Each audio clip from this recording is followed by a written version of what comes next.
didn't know what I was doing with.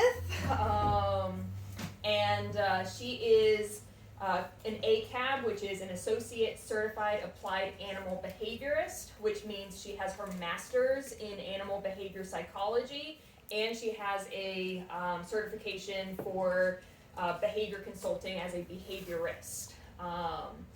So I got to work with her for about 2 years before she ended up having to move back out to Tennessee and ended up leaving Clever Critters to me. And like I said, I've been running it ever since.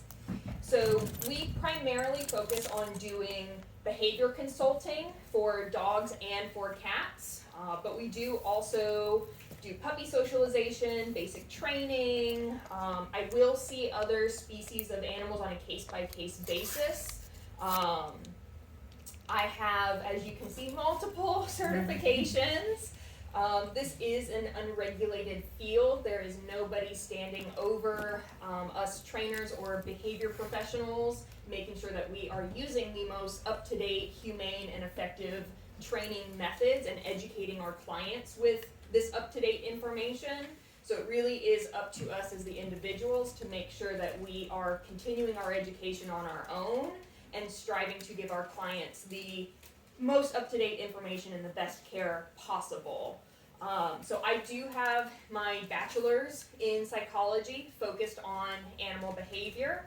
I actually graduated from ODU with that in 2020. I am looking to pursue my master's as well. I am waiting for my husband to get home though, because the Navy is mean and has kept him away. We have a crew of pets of our own, so it's very difficult to run a business, go to school, and do all the house stuff. But so that is what we're, looking to let me do in the next couple of years, because I too would like to go on and pursue my behaviorist certification. I do have a certification in behavior consulting, so that would be the next step down from a behaviorist. I have multiple certifications in dog training, and then I have a couple more niche specific things, such as Fear Free, which focuses more on veterinary and grooming type scenarios. Low stress handling is the same. Family Paws focuses on dog bite prevention for families, pregnancy, dogs and kids, things like that. I am a member of the Pet Professional Guild, which is a worldwide organization focused on humane and up-to-date training methods. All of these are really great resources. You guys have my card. You can always reach out if you have questions about certifications, continuing education, different resources, things like that.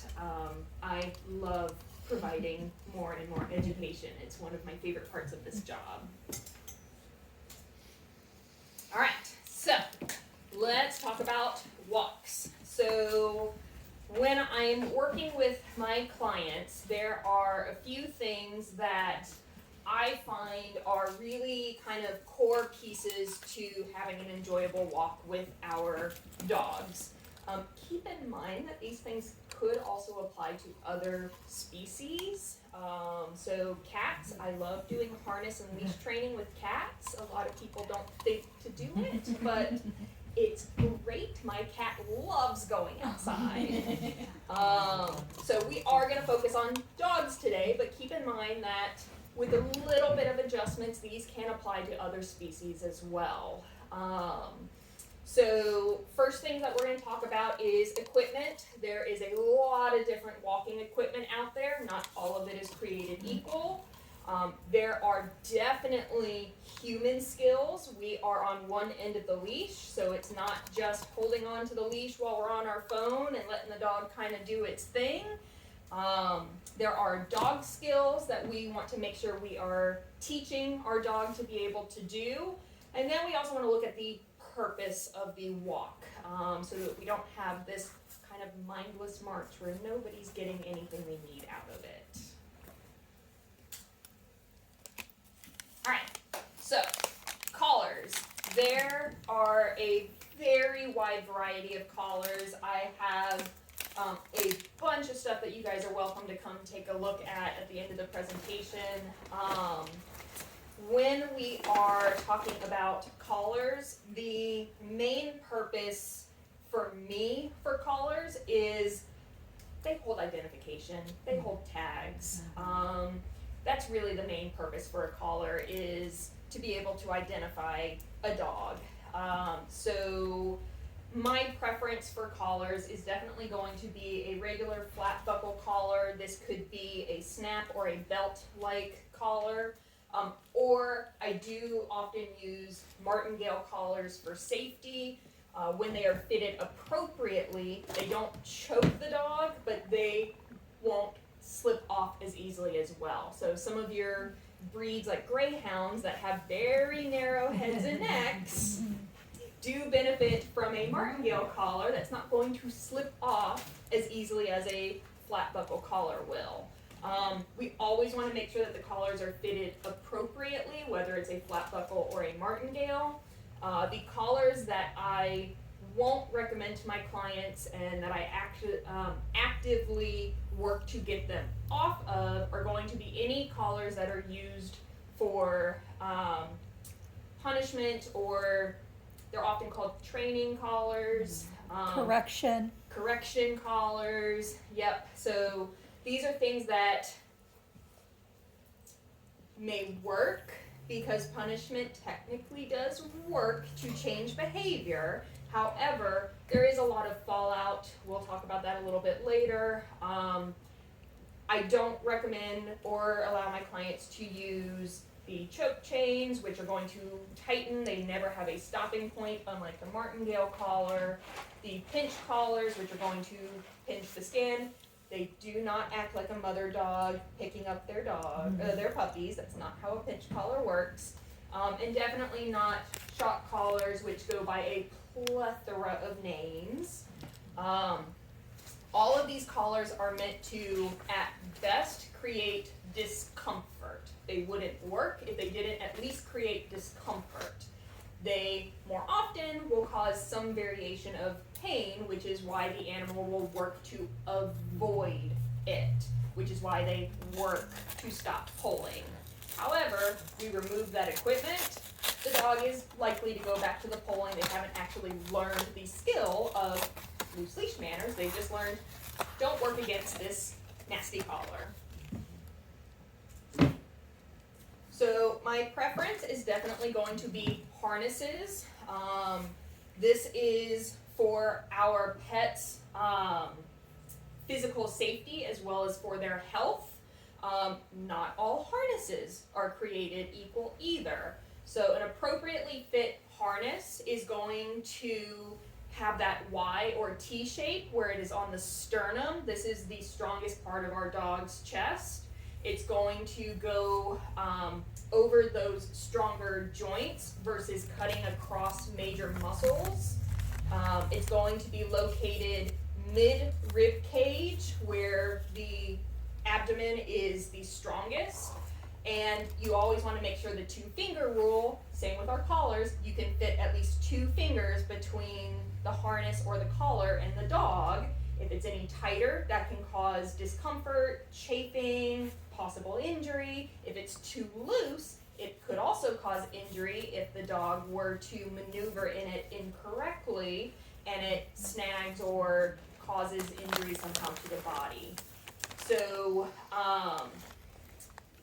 some of my favorite harnesses out there are like the Balance, which is the one shown here. Kurgo has some nice harnesses. Sleepy Pod. Amazon, you can find, this is called a Whimsy. It was $20 and it meets all the criteria. I love it. I got one for my puppy. It was going to be his temporary harness. He never outgrew it, and I was like, cool. Good harness doesn't have to be expensive. Every dog has different conformation though. So just because you pick a harness that typically will meet all of that criteria does not mean it necessarily fits your individual dog.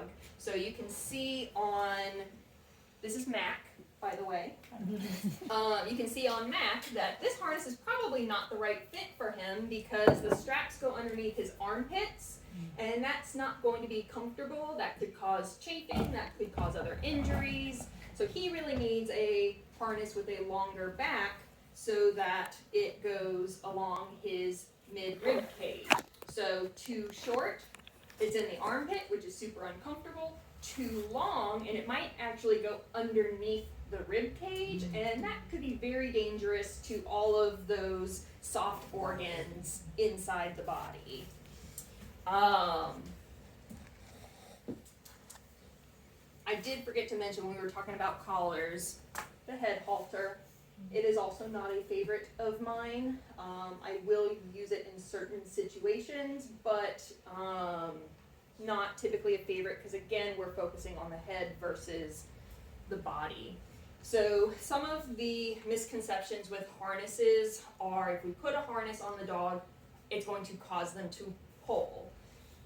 Dogs are going to pull if they want to. They can pull on collars, they can pull on head halters, they can pull on harnesses. This is just behavior.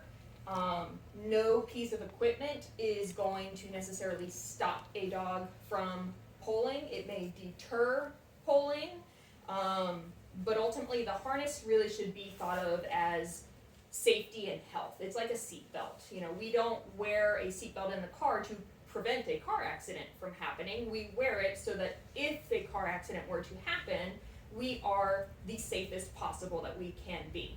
Our harnesses are the same, which is why an appropriately fitted harness is going to be important for your conformation of dog. But then also thinking about the purpose of your harness. So there are very few crash tested harnesses for car safety. I do encourage my clients to check out the Center for Pet Safety because it has all of the crash tested and approved harnesses on their website. Think about the different sports or recreational use. Are we hiking with our dog? Are we karting with our dog? Are we doing other types of sports that require harnesses? But then we also have different harnesses for different jobs. So service dogs are going to wear different types of harnesses based on what their job is. Police and military dogs wear different harnesses. And all of these harnesses are meant to protect the dog, but also achieve certain purposes. But no matter what we're using the harness for, we do want to make sure that all that appropriate fit is in place so that our dog is going to be the safest they can possibly be. So a couple of the reasons why I choose a harness over a collar is, again, dogs will still pull even if there's discomfort or pain. There are plenty of dogs that still pull against the choke collar or the pinch collar. The front clip harness, also known as the no pull harness. No pull does not mean the dog is not going to pull. I have no problem with clips in the back of harnesses. If a dog wants to pull, they're going to pull. When we look at the anatomy of a dog, their necks and their throats are very, very vulnerable places, and it's very often overlooked. If you think about all the different things in our dog's necks, we have their esophagus, we have their throat, we have thyroid glands, we have their spinal cord. There's a lot of really crucial, vital things in the neck. Studies have shown that even minimal pressure on the collar over time can cause pain and discomfort to the neck long term. So this is why I do prefer harnesses over even just a regular flat buckle or martingale collar, because ultimately I don't feel like getting dragged around by my neck all day long. I do have a history of neck issues, so I empathize with a lot of my clients' dogs who are like, oh my goodness, not again, we're doing this again. So you also want to think about specific breeds. So a lot of our smaller breeds, collapsed trachea is already a possibility because they are so small. Our brachiocephalic breeds or our short-nosed breeds, they already are going to have breathing issues, eye issues, and pressure on their neck. can actually cause eye issues. There's pressure built up. It can cause more breathing issues. So we also want to look at not only the neck, but the movement and the gait of the dog. So again, if we have a harness that cuts across this major muscle, this is going to change the way that our dog moves and the way that they walk. And is that going to cause injury or pain later on in their life?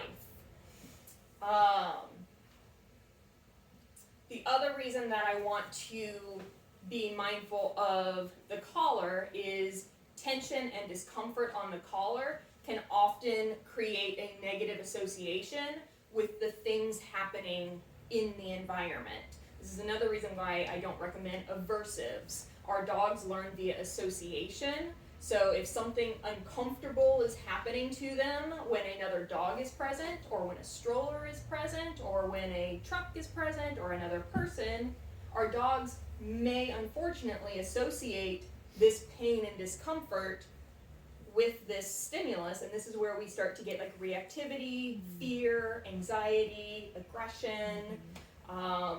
Give you guys a little example. I worked with a very large English Mastiff years ago. The owner was military, had gone to a military trainer to teach loose leash manners. Dog was on a pinch collar. He had very good timing for the corrections he was doing. Again, punishment works to change behavior, but it has risk of fallout. He did not realize that his dog was moving out of the heel position because it was interested in the dogs and people that became present in the environment. He corrected the dog for moving out of place, and the dog associated leash correction on this pinch collar with seeing dogs and people. By the time I saw this client, this 150-pound dog was lunging at dogs and people on walks. It was very, very difficult to even control this dog because he had created such a negative association based on simple collar corrections and what was going on in the environment at the time.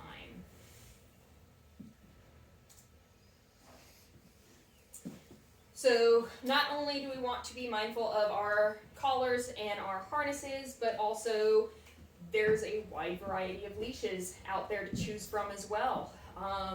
A regular leash, 4 to 6 foot, my preference is more of a 6 foot leash. It allows our dog a little more freedom, a little more choice to move around. There may be appropriate times to have a 4 foot leash, or even what's called a tab leash, which is obviously a lot shorter. These are typically used more in like competition settings or recreational settings. So a regular leash, vast majority of the time, is totally within our appropriate use. There are lots of scenarios where I might use a long leash, not a retractable, but an actual long leash. These come in a variety of different lengths. This one is, I think, a 10, 12 foot long lead. It's made of a biothane material, which I love because it's easy to clean, it doesn't get smelly, so I can take my dog to the beach or out in the woods, and it's easy to clean this. There are definitely leash handling skills, which we will talk about, for using a long line, and there are appropriate times and places to use a long line. Walking in the neighborhood might not be the appropriate place or time for a long line. Walking around other dogs or at an event might not be an appropriate place for a long line. Or even thinking about the type of dog you're walking. What is their behavioral history? I don't need a dog that's dog aggressive to be on a 100-foot line. Might not end well for somebody. There are a variety of other types of leashes. Retractable leashes, I'm not 100% against retractable leashes. They do have a time and a place. However, they are certainly not my preference, especially when we are teaching loose leash manners. When you think about the way a retractable leash works, there is constantly tension on the leash unless we lock it. Also, it's a mechanical mechanism. These things can fail over time. So again, there's appropriate times for retractable leashes. One of my favorite leashes is called a Euro leash. It has clips at both ends. Go ahead. When would be a good time for a Retractable? So actually, retractable leashes were originally developed for search and rescue dogs. Mm-hmm. So the handler didn't have to worry about keeping up with the slack. The dog already had all the skills and everything they need to go in and out. So that was the original use for the retractable. So similar type scenarios, but again, mindful of the dog and the environment. Yep, good question. So the Euro leash I like. I can turn it into a hands-free leash. I can use it to create what's called a double leash safety system, which we'll go over in a moment. I can clip it to 2 dogs if I need to. Again, mindful of the 2 dogs that I'm clipping it to. There's a lot of different uses for a Euro lead. Again, mine is biothane, which might be a little bit pricier, but guess what? It's so easy to clean and it feels good in my hands. Slip leads is the other thing I did want to cover real quick. So these are the leads that you see a lot at like the vet office or at grooming. They work just like slip collars do. At some point, it is going to choke the dog.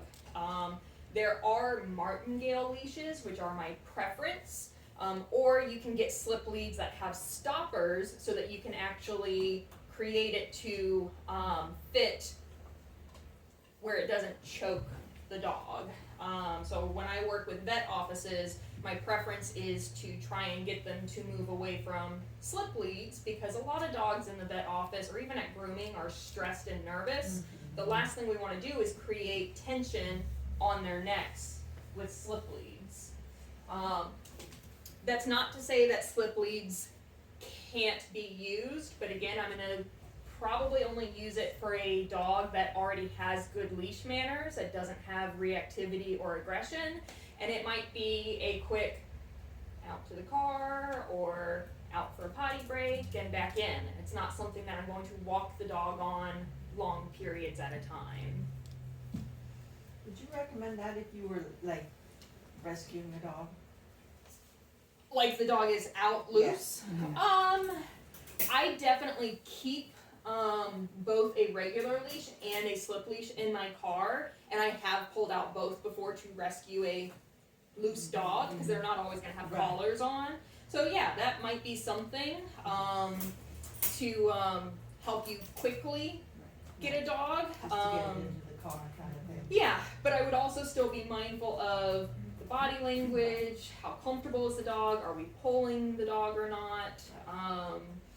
So I'll also use slip leads sometimes depending on the size of the slip lead. So like this one would be too thick, but you can use slip leads to do an emergency muzzle in some situations. This one would not be an appropriate use for that because it's too thick, but you know, some of these regular slip leads that like the vets use could work for a emergency muzzle if you needed one. But yeah, for a loose dog, that absolutely might be an option because it's quick to get on. A martingale leash might also be an option. But you can't size a martingale leash to a dog that you don't know. So you do the best you can in the scenario that you have. So again, slip leads are not 100% out of my realm of equipment. It's just not the first thing that I'll grab unless it's a good scenario that requires it. Good question.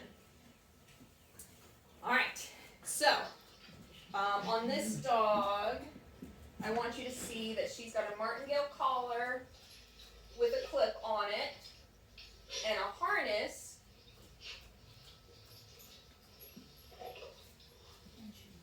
Hard. She's eating her snuffle mat. So her owner is using one of those couplers that you can put 2 dogs on, and she's using that for her double safety system. So what that is, That's okay. It's been a little while since you've been here. they're doing a happy vet visit. This dog doesn't like the vet office. So you can kind of see it. The leash is attached to the Basically, she coupler. climbed in my lap and was sniffing around, so I got up as if to get out, and she backed up and said, absolutely not today. So she's But this is primarily my first time locked having been able to do this for a while, and on her she was harness. here just a few weeks ago for her Pause. Or no basically, she pause. climbed in my lap and was sniffing around, so I got up as if to get. There we go. So she is a dog that is very nervous and reactive to a lot of different stimuli in the environment. Her mom has her on a well-fitted martingale collar plus a well-fitted body harness and uses that coupler leash to attach the collar and the harness to each other and the leash. The purpose of that is if in a scenario she were to somehow slip either the collar or the harness, there is a secondary point of contact on the dog. So if the collar slips off for some reason, she still has time to get to the dog because she's attached to her harness, or vice versa. We've never had that situation because we practice appropriate leash handling skills, but for certain dogs, having this double safety lead system could mean life or death. I've actually had a client with a reactive dog who slipped out of her harness and got hit by a car because she saw something across the way, reacted to it, immediately slipped out of her harness and ran across a busy road. So not all dogs need to be walked on a double system, but there are certainly dogs that it would be more beneficial than not. So any that have a history of slipping harnesses or collars, reactivity and aggression, I would certainly recommend that they be walked on a double system. It does not have to be a coupler leash. There are, again, a couple different ways you can do this. This is where the Euro lead comes in handy again. I can clip one to the collar, one end to the harness, and that way I'm attached to the dog in two different points of contact. You can use like these tabs that attach. So like this is just looped around a ring, which you could easily loop around a collar ring instead of a head halter, and clip it to the harness. So I'm trying to get a visual, if you say it's attached and you have the front here, how does then the leash go? So the leash can be attached in a couple different areas. So in the case where I have like the collar attached to the harness, I'll still clip the leash to the harness. Oh, to the back. So either the front or the back. If I'm doing the Euro lead, it's a leash that's clipped to both places. For this particular dog, she has that coupler, and then the leash is just attached to the coupler. And I've had some scenarios where the client uses two leashes. So this might be a scenario where I use the 4-foot leash because I can attach the 4-foot leash to the harness that we are predominantly walking the dog on, and then a 5 or 6 foot leash to the collar so that it's looser and not the predominant walking leash. So it's really about finding the combination that works well for the client as well as the dog. And there's a lot of different options out there. Bold Lead, who is the company that I got my Biothane leashes from, sells a I think it's called a tab, so it's not the same as a tab leash, but it is specifically for coupling collar and harness together. Or like I have this piece of equipment which is actually meant to attach to my belt and then hold my long lead. However, I could easily use that to attach my leash and my collar, or my harness and my collar together as well. And I've had some clients make their own as well. So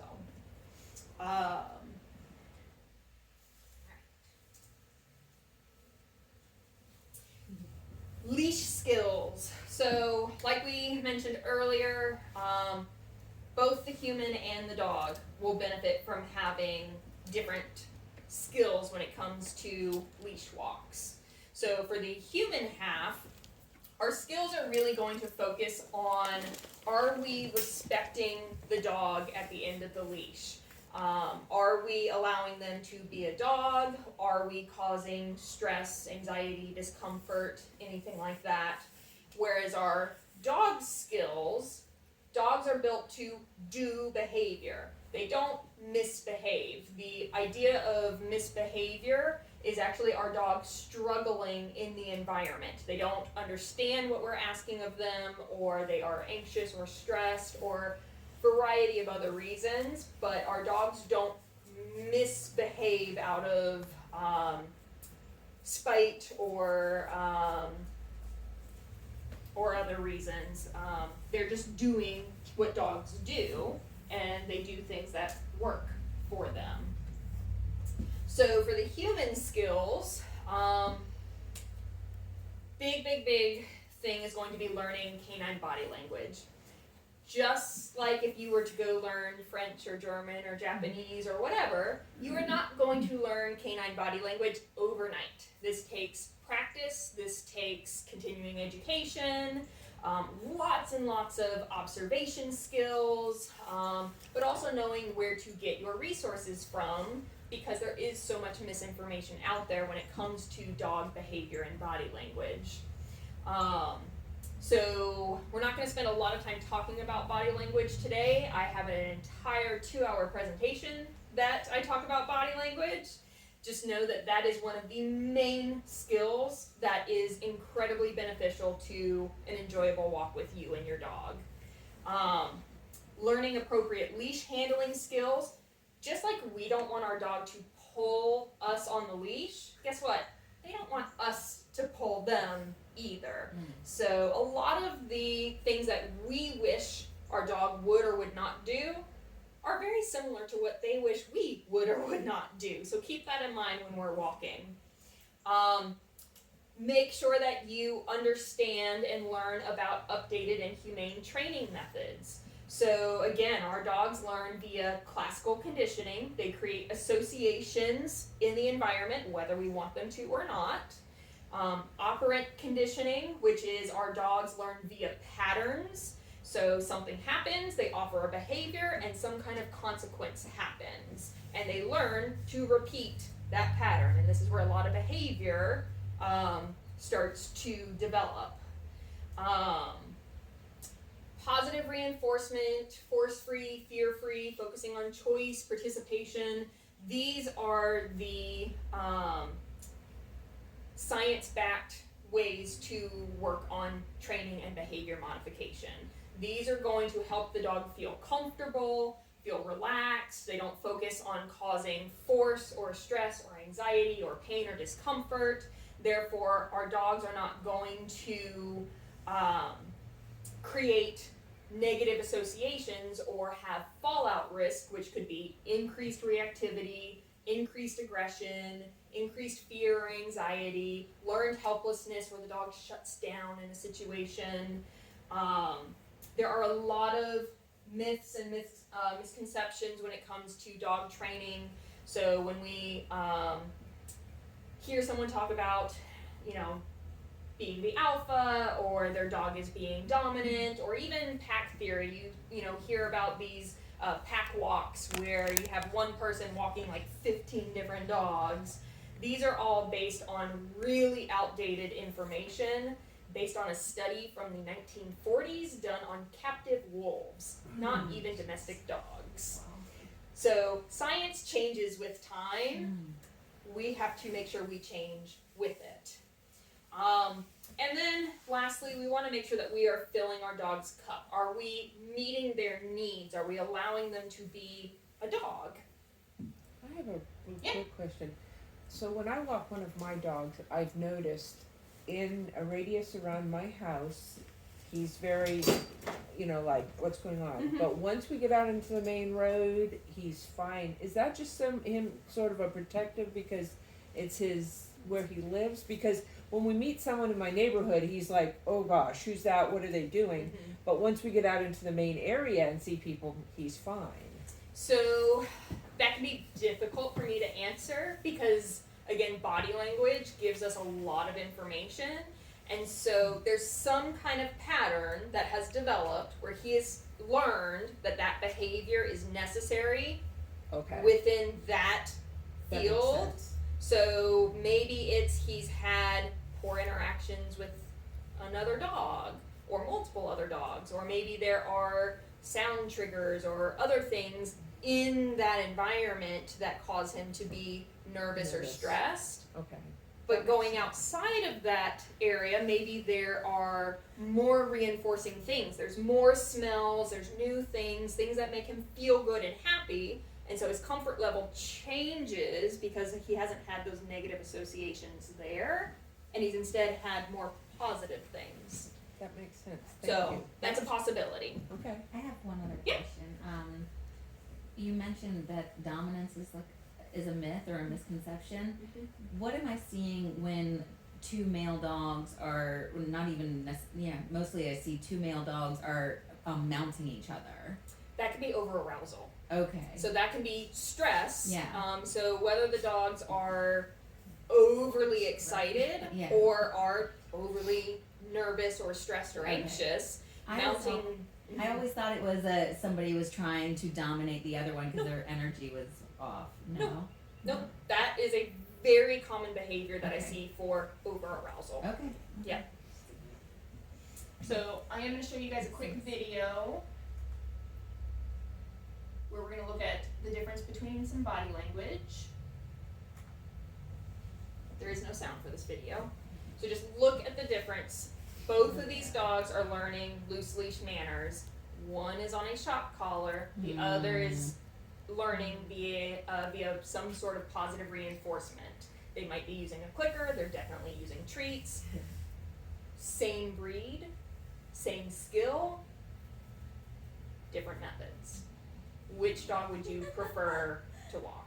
Oh, that poor thing looks so scared. I know. The tail. Yeah, Yep. yeah, he's scared. The ears. And look at that avoidance. Yeah. Which dog is having the more enjoyable walk? Oh, for sure. Little viewer. He's like, yeah, all right. Big old stress yawn from our shock Yeah, collar dog. But very nice leash manners. Yeah, not pulling. Not pulling, But he's not happy. but he is not enjoying his walk. Not at all.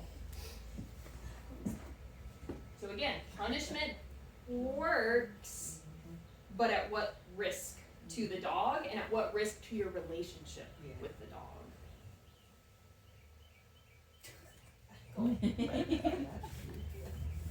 Disney princess one.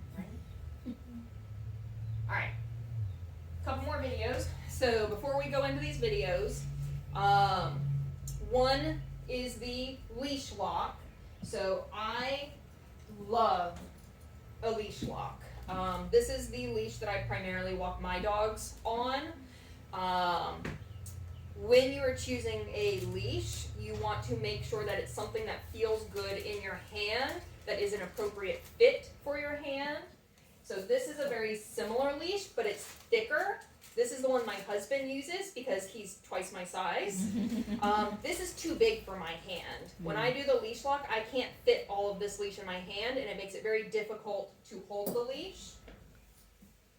Whereas if I do a leash lock with a slip lead, it's too small and thin, and it actually hurts my hand to hold it. So this is my preferred leash when I am just normally walking my dogs. The way that we do a leash lock, and we'll watch the video in a second, is we put the loop on our thumb and we create another loop that goes either around our pointer finger or again around our thumb, and we enclose the leash in our hand. The reason for this is a much tighter hold on the leash, and it's safer than if we were to hold the leash this way, which could break a wrist. It's also not wrapping the leash. Who's guilty of this? With the wrong dog, Yeah. you could It hurts. cause a lot of injury to your hand here. So the leash lock, again, allows me to hold the leash, and I actually will leave part of my loop out because this is a much tighter hold. I walk a 140-pound St. Bernard and a 60-pound firecracker. So I want to make sure I have a good hold on my leash. Your leash lock is not just about how you hold the leash, it's also about where you hold your leash. So if I'm holding my leash lock way out here and my dog pulls, I'm going down with them.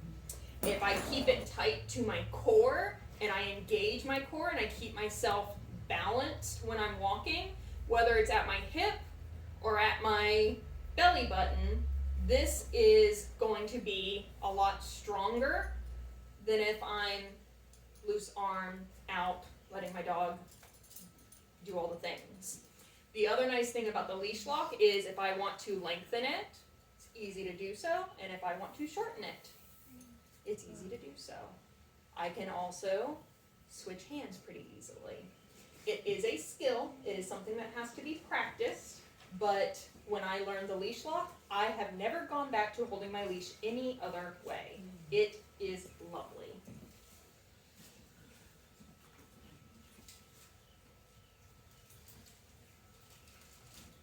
Are we gonna practice Introducing the leash lock. What is it and why is it so effective? The leash lock is a specific leash wrap that creates a lock that's very hard to break. Using this will keep your hand safe if your dog pulls, and the shape will hold under a heavy pulling and make it easy to hold your clicker. Remember, it takes a while to get used to changing the way you hold your leash, but it will be worth it. The leash lock causes you to hold your leash with a fist, which engages your forearm and your bicep, meaning that if your dog lunges forward, your arm will already be engaged, making shoulder injuries or discomfort less likely. Start off by putting your thumb all the way through the handle so the top of the handle is resting in between your thumb and your index finger.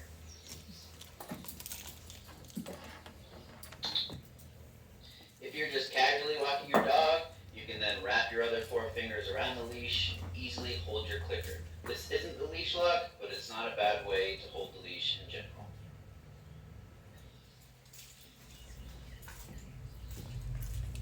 To create the leash lock, you'll now need to loop. Take your leash about a foot down, bring it up, and rest it over your index finger.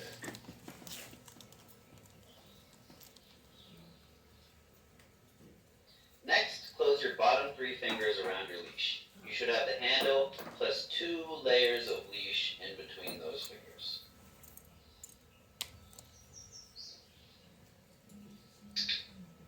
Complete the lock by closing your index finger. Now you have a firm grasp on your leash and a nice comfortable spot to put your clicker. So remember, start by looping the handle over your thumb. This is a nice way to hold the leash when you don't need the lock. Next, grab your leash about a foot down and wrap it around your index finger. Finally, close the rest of your hand around it, and there you go. You have your leash lock. Thanks for watching. Be sure to hit the button below to subscribe, like the video, share the video, and most importantly, go out and have some fun with your dog. So Did he just click us so we're gonna get a treat? Yeah. You brought the treats. Alright. So if you guys have somebody at home, and we're going to practice in a second, I'm going to have you guys pair up, and we're going to do the leash lock in the correct position, and you're going to have somebody be the dog. So we'll practice that in a moment, but that is your leash lock. That is my preferred way of holding the leash for any dog. That will protect your hands. Doesn't it shorten the leash though? But again, if you're using like a 6-foot leash versus a 4-foot leash, Yes. it won't make a huge difference, and you can shorten it or lengthen it based on your need. So like if I'm walking with my 3-year-old dog and I need to work on him being a little bit closer, I can then shorten my leash so that we can walk by other dogs. Mhm. And when I want to let him do more sniffing, I can lengthen it and allow him to have a little more space. I feel like having a short lead is almost always beneficial, but with loose lead, you're letting the dog be the dog, right? You know, Correct. letting them sniff and Yes. have some autonomy. Okay. So a short leash feels really good to a lot of people because you feel more in control. Yeah, I got a problem with that. But how much That's another tension class. does that put on the leash? How Yeah. much frustration does that Okay. cause for the dog? Okay. So we're going to talk about the dog skills next. Okay. My preference is always to have a longer leash. Okay. Alright, so our other leash handling skill is a long leash. Again, there are appropriate places for a long leash. Jennifer, I might borrow you real quick.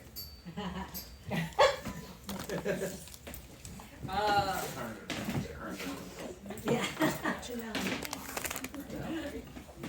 Alright, just hold that for a second. So, long lead, I have used a long lead to teach loose leash manners before. So sometimes when you have a dog who is really bad at pulling because they really want to check out the environment, it can be difficult to teach them loose leash manners on a shorter leash, even if it's a 6 or 10 foot leash. They need more space. So my past dog who I adopted at 10 years old, he didn't learn loose leash manners very well on my 6 foot lead. He really wanted to go sniff and do other things, and it was very difficult for him to learn. So again, he wasn't misbehaving, he was just reinforced by other things in the environment and was struggling against my shorter leash. When we moved to a long lead and worked on some of his skills as well, he actually learned he has the opportunity for more freedom and ended up learning to walk nicely with me, and then I could send him out when it was appropriate, longer on the leash. Having good leash handling skills with the long leash is also important though, because we don't want it dragging around where it's going to get wrapped around the dog, wrapped around the person, wrapped around trees and other things. That's not going to be fun for anybody. So when I work on long leash skills, I want to make sure that I always have the leash off the ground or that I am quickly reeling it in off the ground. We also want to make sure that there is always a nice loose smile in the leash because I want the dog to feel like they have freedom of movement, not tension on the leash. I will still use my leash lock here. This video does not use the leash lock. They actually put the long lead around their wrist.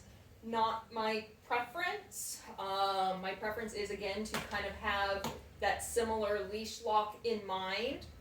And then work on reeling. So instead of wrapping, you can still, again, do your leash lock. However, I will work on wrapping my leash so that I have it coiled and I use my other hand as my brake, but also to help me, go ahead and move out,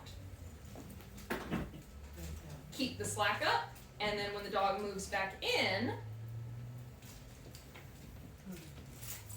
I always have control of my leash and I can make sure that I use it in a way that is not going to harm me, my dog, or somebody else in the environment. Alright, we're gonna watch the video real quick. Thank you. Does she get a snack? Yes! You get a treat. It's okay, she did what she was supposed to do.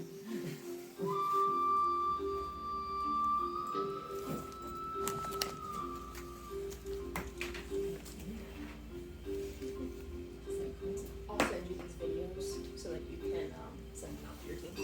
Yeah.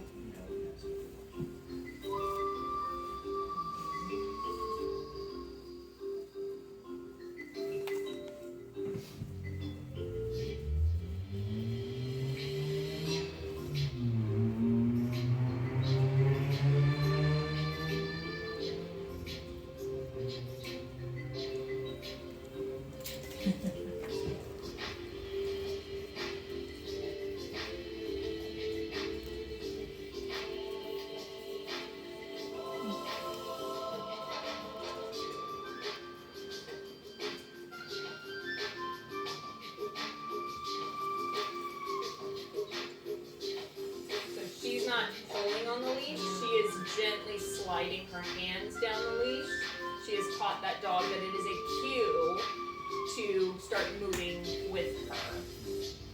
So that is where human and dog skills are working together.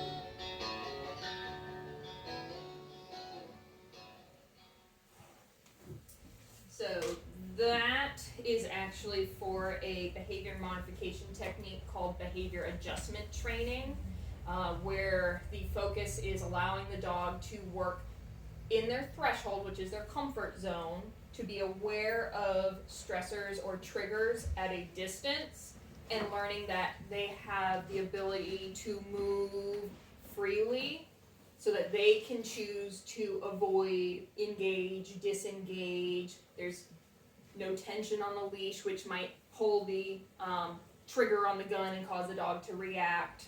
I do use a lot of that in combination with counter conditioning, where we use food in the clicker and things like that. But that leash handling skill of basically just being able to have the long lead go in and out easily, it is a skill, something that has to be practiced, but it can be very beneficial for dogs that we are doing long lead.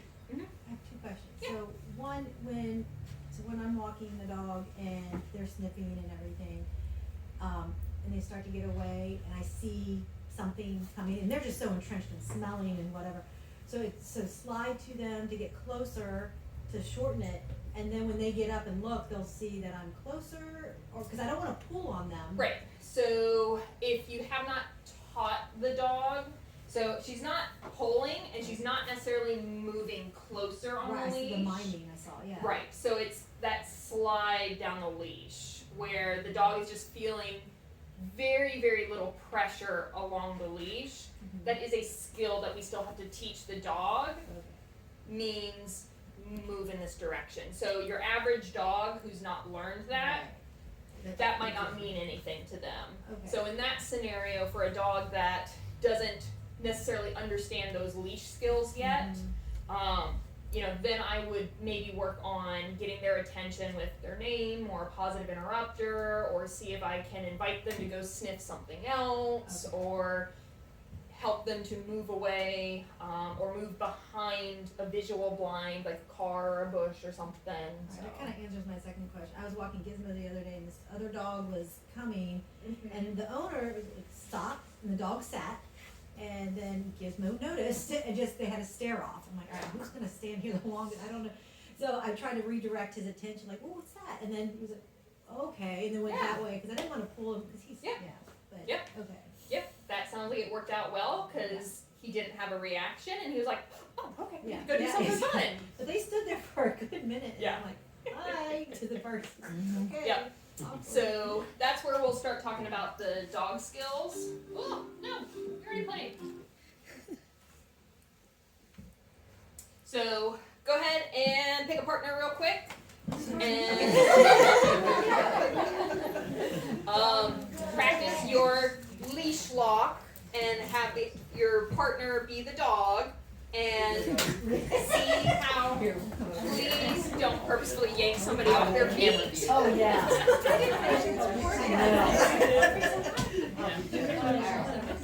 Okay, so this reminds me, the leashes we have at home are flat leashes, and most, I feel like Well, this one isn't very long. Her so she can provide them to you guys. You can always email me. But these are really simple leash skills to have, and once you practice them without your dog, because these are skills that you want to learn and get good at before you apply it to your dog, the more comfortable it will feel for you, the easier it'll be to make changes and adjustments based on the dog you are walking. Because the dog isn't going to go, oh, you're still learning this skill, let me be on my best behavior. Right? They're going to be a dog. Alright. Dog skills. So, our dog's leash skills are only as good as the skills that we teach them. Our dogs are going to do what works for them. Dogs do behavior. They do behavior to either gain access to something that they want or to avoid something that they don't want. If I'm walking my dog, I'm going to take one end of your leash. If I'm walking my dog and they are pulling me, and I'm like, all right, yeah, we'll keep going. Guess what? My dog has learned that pulling works to get where we're going. Whereas, if I teach my dog where I'd like them to walk, I increase the reinforcement for where they're at, and I'm mindful that I want my dog to be able to be a dog. I want them to go sniff. I want them to engage with the environment. I want them to check in with me, but also be able to do normal dog things. So, again, our dogs learn via classical conditioning. Stimulus predicts another stimulus. They also learn via operant conditioning. Stimulus plus behavior equals consequence. So I want to keep this in mind when I'm training my dog. If I teach them that as I'm moving, good things happen, this might be how I start training loose leash walking, and they learn, oh, this is kind of the sweet spot.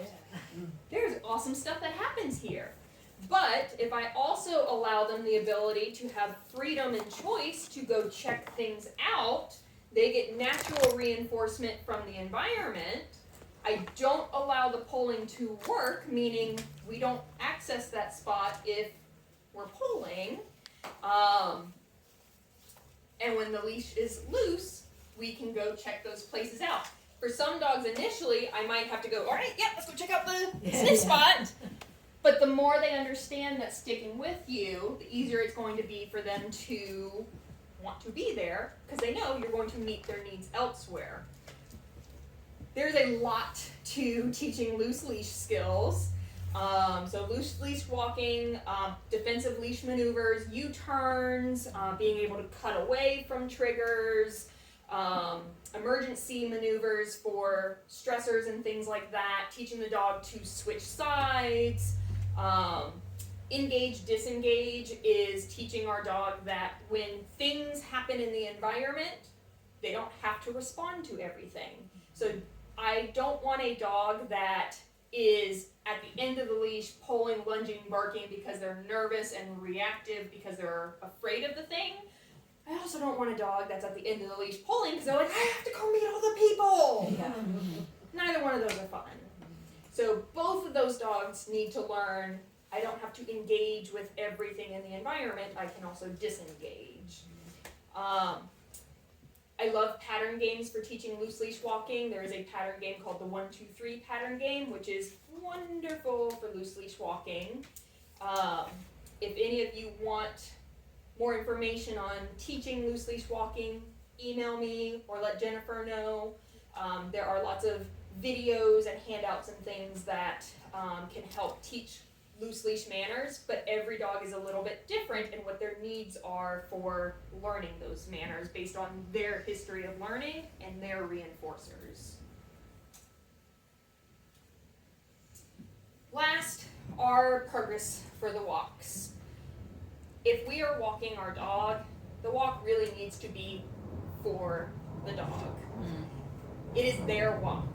They get to explore the world using their nose. They don't get to go choose to walk themselves. So this walk really needs to be about setting our dogs up for successful behavior, allowing them to sniff, allow them to check things out.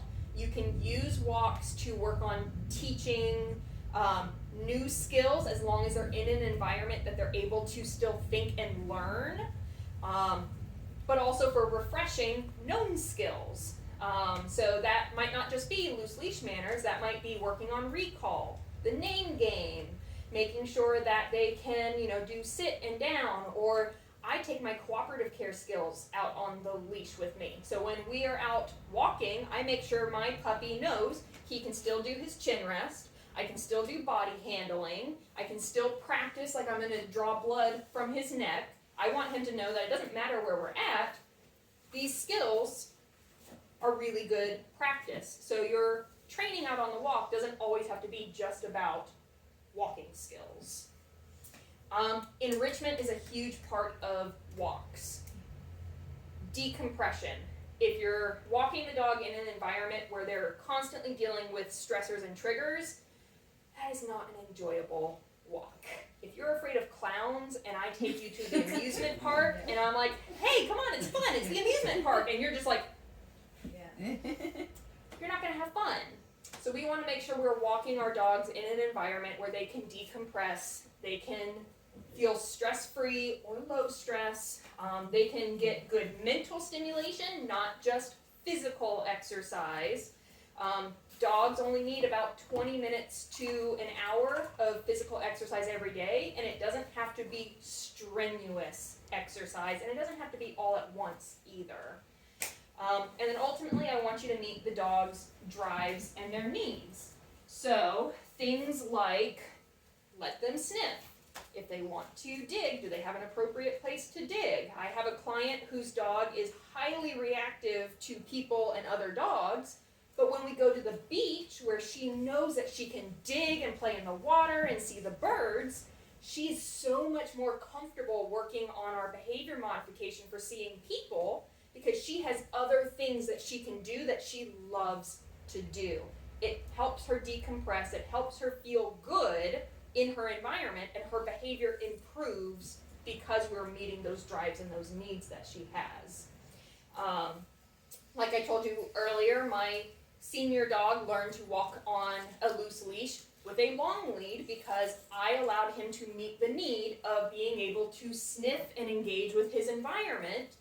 And when he offered behaviors that I liked, like checking in with me, responding to his name, moving closer to me, I could additionally reinforce it through training and treats, but ultimately, I allowed him to be a dog. I allowed him to meet the things that he needed, and it helped him to feel better about offering the things that I wanted to see from him.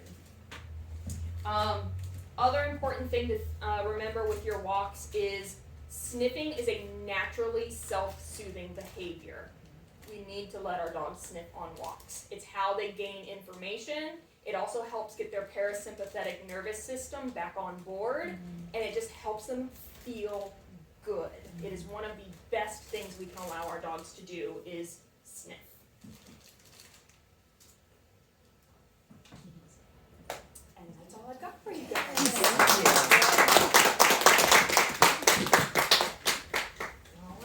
Anybody have questions? Last minute questions before I kick you out of here so Sydney and I can go have fun. Here, you get in the picture.